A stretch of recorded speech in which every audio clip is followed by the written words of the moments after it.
Hi everyone, Az here from HeelvsBabyface. Yes, I'm up here for this video. It just makes a lot more sense when I go through the stuff. It's easier to read and all that kind of jazz. So you may or may not, to be quite honest, because again, there's been barely any advertising or marketing surrounding this product, which doesn't surprise me, which we'll go into in this video. But end of last week, Wolfenstein Youngblood releases, which is a sequel, follow-on, an additional piece really that should have tagged on to Wolfenstein 2 by the looks of it. And as you can see on the screen, I have Metacritic, the wonderful Metacritic, where it's a 10 or a 1. And you can see that there is a significant difference, as there tends to be, because never the twain shall meet, between the critic score, which isn't great to be perfectly honest with you, it's mixed, and the user score. Now, my kind of thing with Metacritic, as you may know, is add the two together, divide it by 2, and then you pretty much got what this score is. However, I've been reading and watching some reviews of Wolfenstein Youngblood from trusted sources. Websites and YouTubers who I trust, who I legitimately trust. Not echo chamber trust, but legitimately trust to tell the truth, because there's a couple who I'm not massive fans of, to be perfectly honest with you. No shade, just, not my cup of char and all that kind of stuff. And they are kind of pointing that Wolfenstein is really more of this than this by a country mile. 3s, 4s out of 10 at best. And what are the reasons, or what tend to be the popular reasons for this? The characters are garbage. The two protagonists are absolute garbage. Nothing to do with gender, by the way, before anyone wants to play that card. The story is garbage. The gameplay is it can get frustrating at certain elements. The mobs aren't so hot in terms of variation, etc. And bosses, not so good. And also this openish world system that they have in play. You only have to play the game for a couple of hours before you're literally just going back to places you've already been to do other stuff. Which kind of doesn't make a lot of sense, because you just would have done stuff while you're there, and then you would have in a true game and then moved on to another area. So it seems very contrived, very cheaply and tackily put together as a cash grab. I would use that terminology. Now, they tried to play down, I say they, Bethesda, Arcane Studios were the ones who made it, but they're owned by Bethesda, and Bethesda are the publishers. They tried to play it down by saying that this is not a full game, that will be reflected in the price of the game. It will come out for a lower price than a full price game. And of course, as ever in current day, it will have cosmetic microtransactions. Now, when you hear that kind of stuff before the games even come out, it makes you just roll your eyes and think, oh, Jesus H. I saw the footage at E3. I thought it looked all right. What they showed off at E3 looked all right. But obviously, you only see certain elements. You only see what they want you to see. And then when the game comes out and it all pieces itself together, then you get the problems that it has. Then you get the repetitiveness of the game itself. And of course, yes, it does have an obligatory cash shop. Now, the thing is, this game, although it's come out at lower than AAA price, it's still come out for a hefty chunk of change. In the UK, it's come out for 30 quid. £30 for console. I think you can pick it up on Steam for 25. But if you want it on PS4, it's going to cost you 30 quid. So 25 to 30 quid, let's say. So not half price of a game. Games come out here around about 40, 45 quid. Top ones will come out at 50 quid in the UK. So it's, let's say, about 65-ish% of a full price game. From what I can garner from these reviews, this is a 10 quid DLC for Wolfenstein 2. This should just been a 10 quid DLC tagged onto Wolfenstein 2 and nothing more.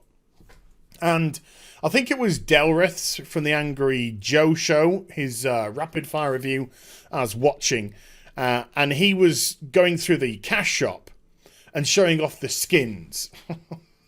And the skins are just recolored garbage. It's just absolute garbage, and they don't add, and it certainly from the looks of it, didn't add anything to the game whatsoever, because it's first person. So yeah, you get to see the weapon skin, but just these generic recolors that, to be perfectly honest with you, I won't pay tuppence halfpenny for. Never mind a couple of quid, a couple of dollars. As you know, with today's day and age, they tend to be much higher than that. Ridiculous, stupid prices.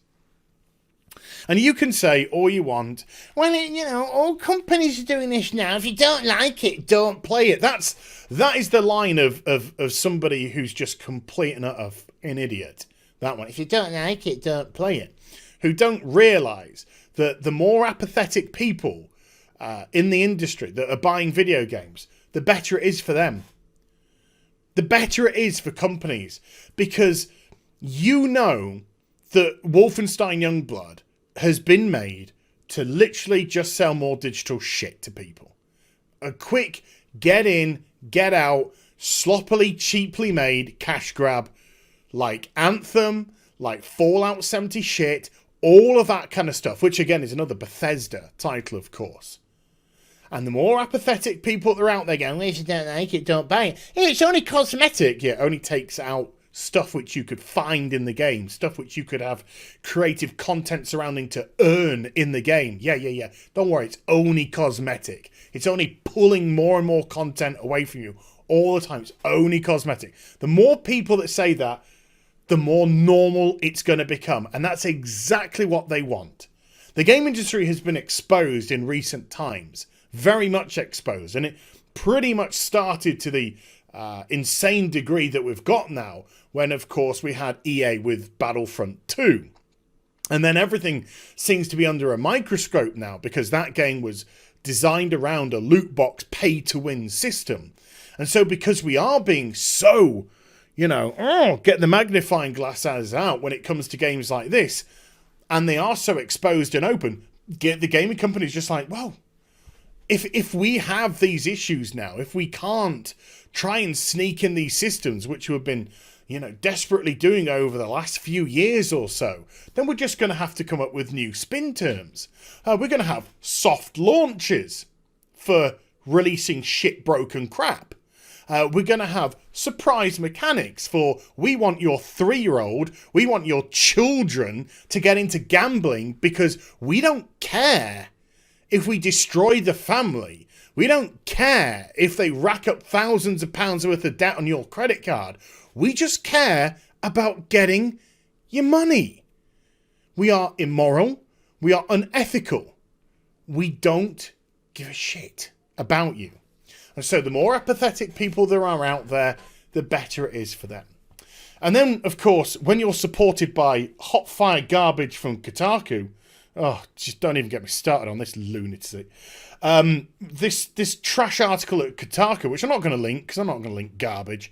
Wolfenstein Youngblood's microtransactions aren't even worth getting mad at. It's just not even worth getting mad at. Do you know what you should get mad at? People having a go at developers. I'm not saying that you should have a go at developers. I mean, by all means, call them out if you think they're doing work. By all means, I think call them out if you think that they are just creating stuff to fleece you as opposed to trying to create a product that you're actually going to legitimately enjoy. But don't go calling them all names in the sun and don't go threatening them and all that nonsense. No, call them out legitimately. Fight them with truth. That's how you fight these people, just with truth. And this is just like, it's just something you get to go. Piss off, Kotaku, absolute waste of space. Let's get rid of them. So anyway, if you go onto Steam, and if you go onto Wolfenstein Youngblood, and click onto the gold bars, which are the in-game currency. Of course there's an in-game currency that you can purchase with real money. Of course there is. Of course there is. It's current day. You get this downloadable content. About this content.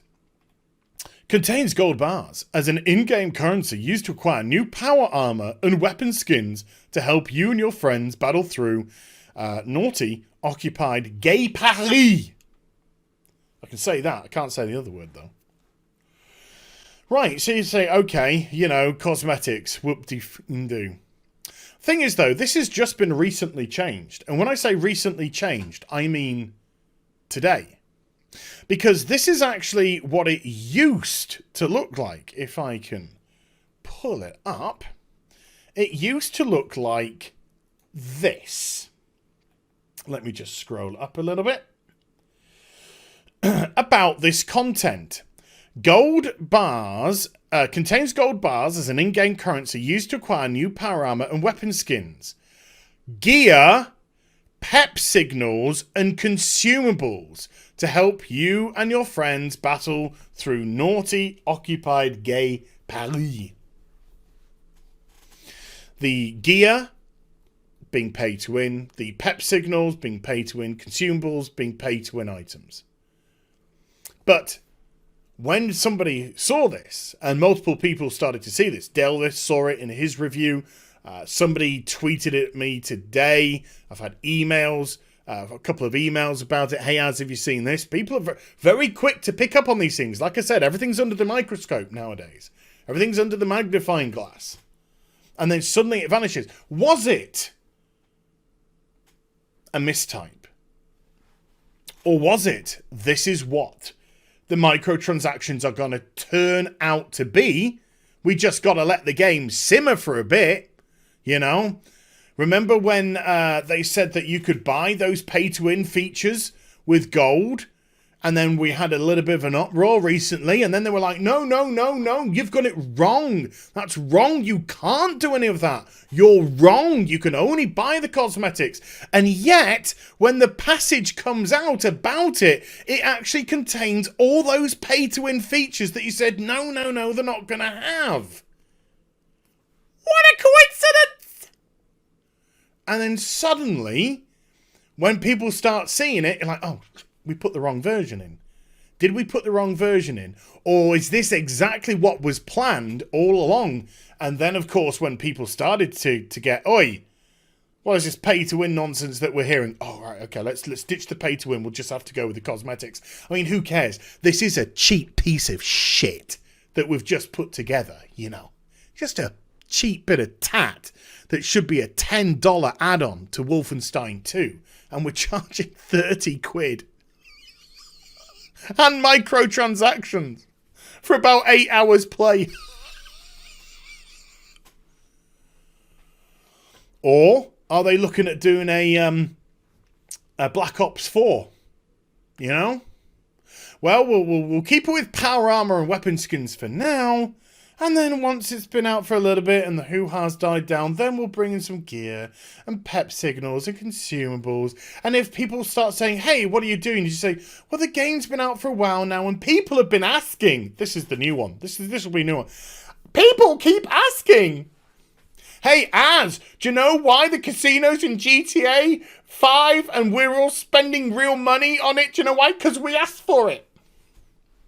Because the game developer's just like, well, shucks and me ducksies, what can we do? I mean, they've asked for it. Let's just put a real money casino in a video game. Let's just blur the lines of gambling.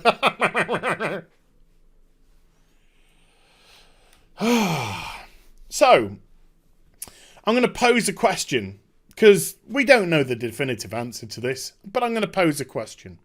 Is this a legitimate hiccup by Bethesda, who've released Fallout 70 shit, who released a broken rum bottle, who released a special edition for Fallout 76 that didn't have the items it stated it would, who are trying to sell, not very well, a bin liner with Fallout 76 on the back, whose best feature in their online game is Battle Royale, because they have no innovation. They had no idea what they were doing with Fallout 76. It was just created to sell you digital shit. Bethesda, the publisher of Wolfenstein Youngblood, by the looks of it, poorly designed, cheaply put together, no more than a bolt-on for Wolfenstein that they're trying to cash in on. That company, was it just a little mistake that they added these pay-to-win extras on the DLC, the old pay-to-win with the real currency, or is it legitimate? And they just got caught with their hand in the cookie jar because somebody printed the wrong goddamn list. Damn it, son. That was the list we were meant to put on in a couple of months' time. I'll let you answer that question. All I know is I'm losing more. I mean, I don't know if I can lose any more faith in Bethesda. I'm so worried about Starfield. I'm so worried about the Elder Scrolls 6 now. In terms, not necessarily of gameplay, I'm more concerned, although there is a little bit, but not that much. I'm more concerned about the business models that are going to surround both these titles. I think that's my main concern right now. Never mind the bugs that they'll have, the problems that they'll have, and all that kind of stuff. It's the business models that they're going to attach to this. And if you want to be apathetic, you go right ahead. Because you're exactly the type of customer that they're looking for. Somebody that don't care, that will just mindlessly open up the wallet and hand over cash and just be like, this is just the way it is. Yeah, have fun. So there we go. Hope you enjoyed the vid. If you did, do give it a thumbs up. And also subscribe to the channel. Follow me on social media and Twitch for live streaming. Links are in the description box down below. And I'll be back with some more stuff very soon. You take care. Bye for now.